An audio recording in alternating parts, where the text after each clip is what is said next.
शिजा की सलाह मानकर दयाल को एक सम्मानजनक अंतिम विदाई देने के लिए शार्दुल उसे अपनी पिशाची ताकत की रफ्तार से उठाकर उसके गांव पहुंच गया। शार्दुल की लाश को शमशान में रखकर वो सीधा उसकी बहन के घर गया और दरवाजा खटखटाने पर उसे वहां पर दयाल की बहन की जगह कोई और आदमी मिला, जिसने उसे बताया कि कुछ समय पहले गांव में हुए दंगों में भाग्यश्री नाम की वो अर्ध पिशाचिनी मारी जा चुकी थी। शार्दुल इतनी रात गए इतनी दूर जिस काम के लिए आया था वो तो ना हो सका, लेकिन फिर भी वो वापस शमशान गया और सूरज की पहली किरण धरती पर पड़ते ही उसने शमशान के पहरेदार के साथ मिलकर दयाल का अंतिम संस्कार कर दिया। इसके बाद शार्दुल जंगल के रास्ते चल पड़ा। पिछले कुछ दिन शार्दुल के लिए बहुत भारी रहे थे। परिषद के काम में व्यस्त रहने के कारण वो ठीक से खा पी नहीं पा रहा था। पिछला पूरा दिन वो वीरान गांव में काली चुड़ैलों और रूप बदलने में माहिर प्राणियों से संघर्ष करता रहा था, और उसके बाद जब वो अपनी हवेली पहुंचा था तो वहां जो हालात थे उनकी वजह से शाह हवेली में किसी को भी रात का खाना नसीब नहीं हुआ था, और पिछली पूरी रात शवों को हड्डियों की झील के हवाले करने में बीत गई थी। लगभग आधी रात के बाद वो अपनी पिशाची शक्ति का उपयोग करके यहाँ राजपूताने आया था ताकि दयाल को अपनी बहन के सामने अंतिम विदाई मिल सके, लेकिन यहाँ आना भी व्यर्थ गया था। शमशान के पहरेदार ने उससे कहा कि जिन लोगों की अस्थियां लेने कोई नहीं आता था उनकी अस्थियां गांव के मुखिया के द्वारा निशानी लगाकर कलश में रखवा दी जाती थीं, और गांव के लोग समय समय पर उन बेनाम अस्थियों को ले जाकर प्रवाहित कर दिया करते थे। शार्दुल वहां से चल पड़ा, लेकिन इस समय वो रक्त के लिए तरस गया था, क्योंकि ऊर्जा का इतना ज्यादा उपयोग करने से उसकी भूख बढ़ चुकी थी। वो जंगल के रास्ते चलने लगा, लेकिन उसकी आंखों का रंग अब लाल रंग और काले रंग के बीच बार बार बदलने लगा। उसका भ्रष्ट हृदय अब उसे परेशान कर रहा था और उसकी सोचने समझने की ताकत धुंधली होती चली गई। वो ये देखने के लिए पीछे मुड़ा कि वो आखिर किस दिशा में चल रहा था। जब बात खून की भूख लगने की आती थी तो सामान्य पिशाचों का भी बहुत बुरा हाल था। वो खून प्राप्त करने के लिए चाहे जितने इंसानों को मार डालते थे। समय समय पर शार्दुल ने भी ऐसा किया था, लेकिन जिस वक्त उसका दूषित हृदय प्रभावी होता था उस समय किसी को काट लेने पर इस बात की संभावना बहुत ज्यादा थी कि वो संक्रमण दूसरे व्यक्ति में भी फैल सकता था। इसलिए शार्दुल ने हमेशा कोशिश की थी कि जब भी उसका संक्रमण हावी होता था तो वो खुद किसी को ना काटे, बल्कि अपने घर की रसोई में उपलब्ध खून को किसी प्याले या ग्लास के जरिए पी ले, ताकि किसी दूसरे तक वो संक्रमण ना पहुंचे। जंगल में चलना जारी रखते हुए शार्दुल एक नए गांव में पहुंचा, जो पिछले गांव की तरह बहुत ही ज्यादा नीरस लग रहा था। अभी दिन की शुरुआत बमुश्किल हुई थी, इसलिए बहुत ज्यादा लोग जागे नहीं थे, और जो लोग उठ चुके थे वो भी अपने नित्य कर्म में लगे होने के कारण व्यस्त थे। शार्दुल की आंखें भोजन की तलाश में अपने आसपास की हर जगह को बहुत गहनता से देख रही थी, ताकि वो अपने संभावित शिकार की तलाश करे। कोई ऐसा व्यक्ति जिसे काटकर शार्दुल उसका खून पी सके। जब वो एक घर के पास से गुजरा तो उस घर के पीछे बंधा हुआ कुत्ता अचानक भौंकने लगा। एक के बाद एक भौंकते हुए उस कुत्ते ने शोर मचा दिया, जिससे उस कुत्ते की मालकिन की नींद खुल गई। नींद से भरी आंखों के साथ एक महिला उस घर से बाहर निकली। उसकी आंखों के नीचे गहरे काले घेरे थे और उसकी उम्र लगभग 40 वर्ष के आसपास लग रही थी। कुत्ते के बहुत ज्यादा शोर मचाने पर गृह स्वामिनी बाहर निकली। उसे रात को बहुत देर से नींद आई थी और वो अभी आराम करना चाहती थी। वो कुछ कहती उससे पहले उसकी बहू उसके पीछे से उसे धकेलते हुए बाहर आई और गुस्से में उससे बोली, ओ बुढ़िया, तुम इतनी सुबह सुबह यहाँ क्या कर रही हो? कहीं भागने की कोशिश तो नहीं कर रही ना? औरत की आवाज में झुंझलाहट थी। सुबह सुबह की रोशनी उस बुढ़िया के हाथों और चेहरे पर लगे हुए चोट के निशानों को दिखाने के लिए काफी थी। उसे बहुत चोटें लगी हुई थी। बुढ़िया ने बहुत डरी हुई कमजोर सी आवाज में अपनी बहू से कहा कि उसने कुछ शोर सुना था, इसलिए वो बाहर देखने के लिए आई थी। उसकी बहू ने बहुत अपमानजनक तरीके से गुस्से में उससे कहा, अरे बुढ़िया, अगर तुमने दोबारा मेरी नींद में खलल डालने की जरा भी कोशिश की ना तो तुम्हें मेरे चीखने चिल्लाने का इतना ज्यादा शोर सुनाई देगा कि तुम बहरी हो जाओगी।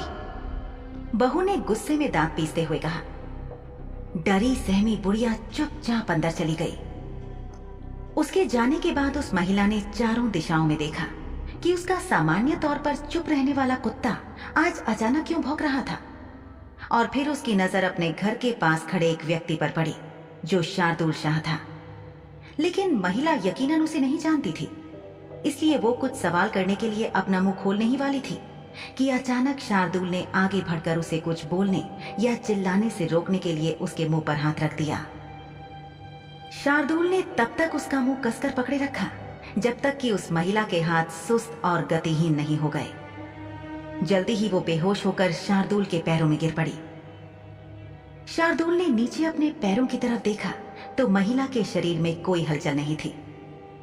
शार्दुल ने अपनी प्यास और खून की भूख में ऐसी बढ़त पहले कभी महसूस नहीं की थी। वो सोच रहा था कि क्या ये सब केवल उसकी पिशाची शक्तियों का प्रयोग करके एक जगह से दूसरी जगह इतनी जल्दी पहुंचने की वजह से हुआ था। लेकिन फिर उसे याद आया कि उसने इससे पहले भी बहुत कम समय में लंबी यात्राएं की थी।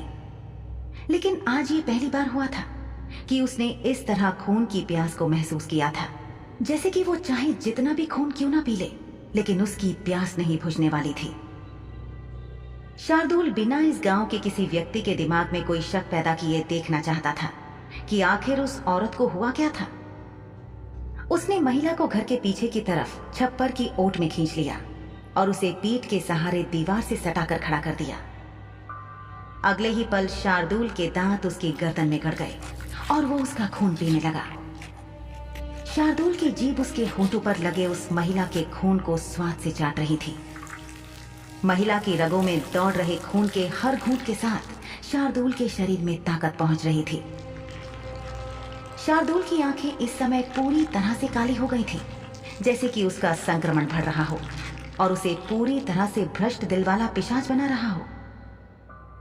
उसकी एक नजर पड़ते ही भौंकता हुआ कुत्ता चुपचाप बैठ गया था।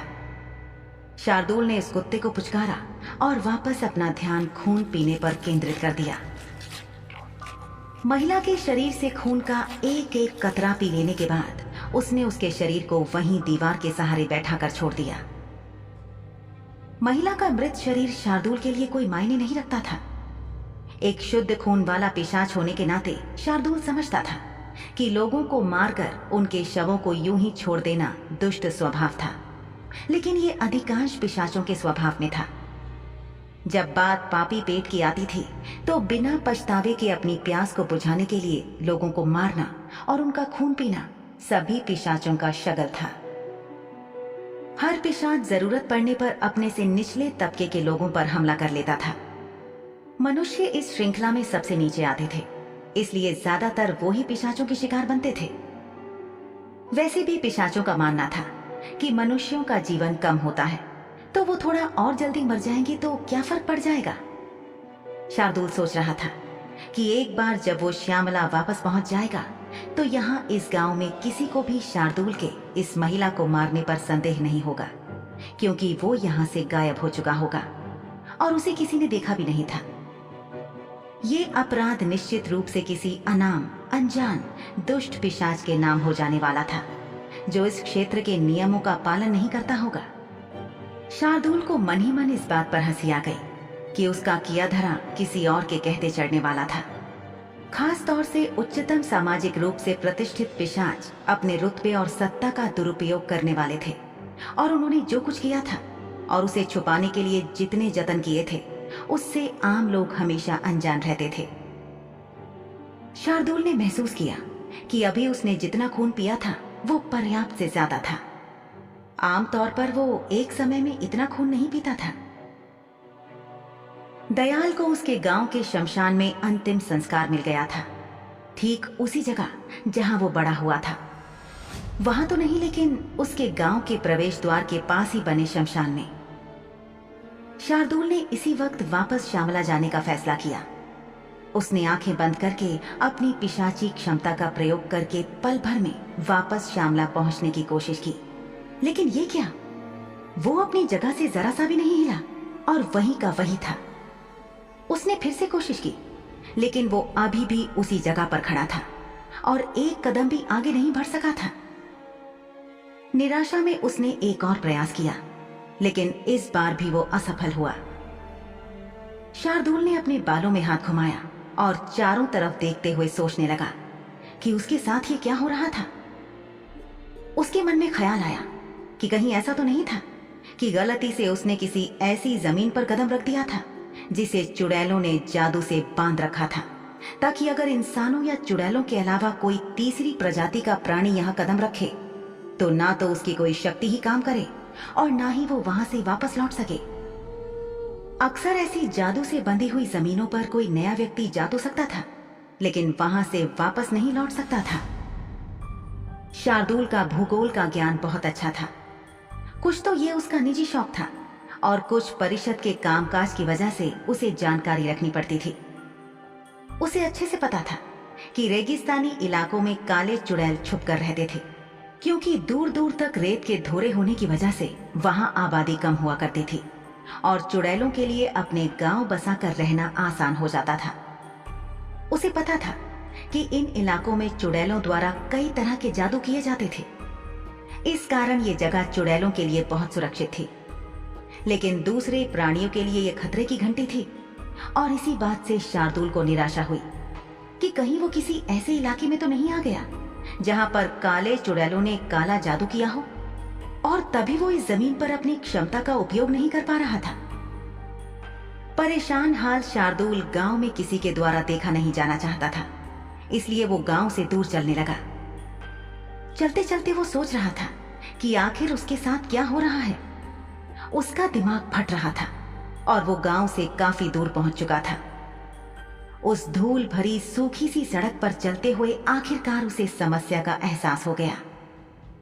अचानक उसे शापित काली चुड़ैल याद आ गई। शार्दुल के दिमाग में जैसे बिजली सी कौंधी और उसे याद आया कि वीरान गांव में एक बहरूपीय और एक काली चुड़ैल ने मिलकर उस पर थूक घास से बनी औषधि से हमला किया था।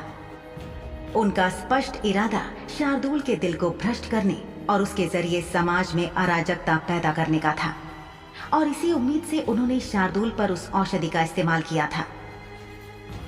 खुशकिस्मती से उस औषधि ने शार्दुल पर कोई खास असर नहीं किया था, लेकिन उस औषधि के शरीर में जाने के बाद से शार्दुल को ज्यादा गुस्सा आने लगा था और उसे बहुत ज्यादा भूख और खून की बेहिसाब प्यास लगने लगी थी।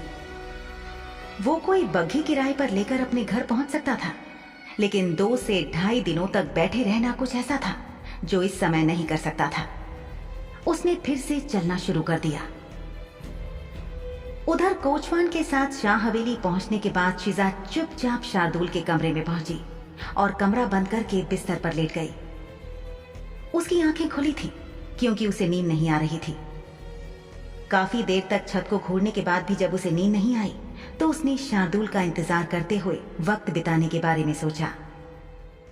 कुछ ही पल में उसे एहसास हुआ कि इस वक्त ये शार्दुल का इंतजार नहीं था जिसने उसे जगा रखा था, बल्कि ये वो लाशें थीं जिन्हें देखने के बाद से वो थोड़ा असहज हो गई थी।